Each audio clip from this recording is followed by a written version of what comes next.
Hello everyone, it is the Mad Mystical Monk, and today I'm going to review some things that I read in the last couple of days. And let's start with 100 Best Loved Poems, edited by Philip Smith, Dover Thrift Editions. This book goes in chronological order from before 1503 to after, trying to figure it out, probably should have wrote that down before, 1953 with Dylan Thomas. The first few poems are like Middle English, and they're considerably hard to read. John Milton, there's two of his sonnets. He's the English poet who created Paradise Lost, which I tried to read, got halfway through and was like, wow, this is really boring. The poems go from anywhere from love to divine light and God to war and to loss.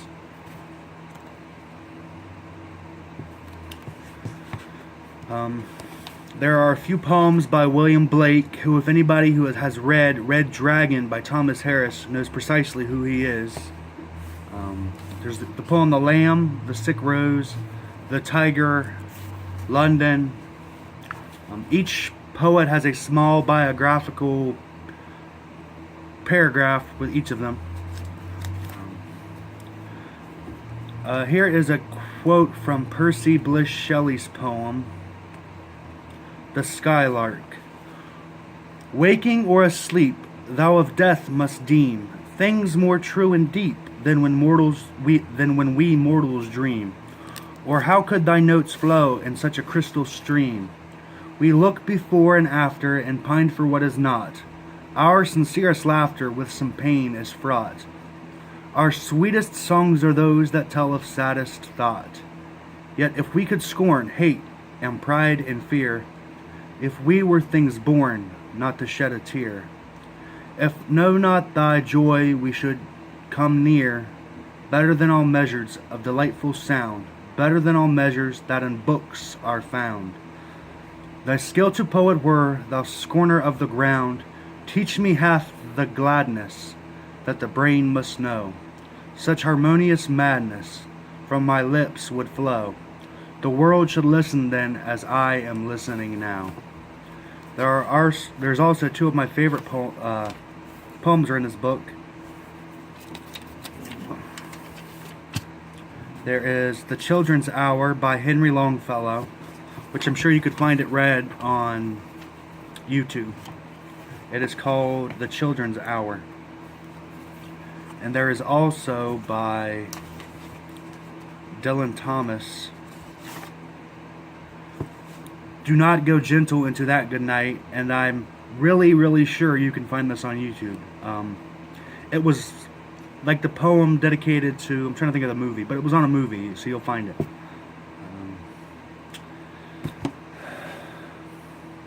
Okay, enough with Dover Thrift Edition's 100 Best Loved Poems.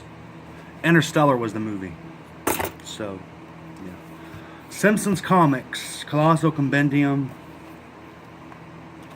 and Simpson's Comics Clubhouse. I read these a lot when I was in middle school, and I thought, why not? I probably still like them. And no, I don't. They're extremely boring for being a grown man, I guess.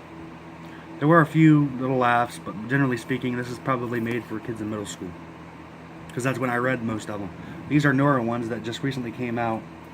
Once again, I don't know anybody who's going to pay $16 or $18 for comic books. It's probably something I'd buy my nieces and nephews, maybe, if they were on my good side. I also read Guardians of the Galaxy's The Trial of Jean Grey. And this book here was enjoyable. I got these all from the library, because I'm not... $25 and see how thin it is? Yeah, definitely not worth the price. But Space and Time Collide. The arrival of the original X-Men in the present sent shockwaves through the Marvel Universe, but we've only seen the effects on Earth until now. When an alien race discovers that Jean Grey, once or perhaps future host of the destructive Phoenix Force, is back on Earth, they decide to hold her accountable for the genocide committed by Dark Phoenix. Now it's up to the spacefaring Guardians of the Galaxy to help the all-new X-Men save Jean from twisted intergalactic justice. A surprise ally from one character's past arrives to help. But is that enough against the most powerful army in the universe? You won't want to miss the first encounter between two of Marvel's biggest franchises. And when you hear franchise, it means money. Okay, like and subscribe. I look forward to your comments, and have a good day.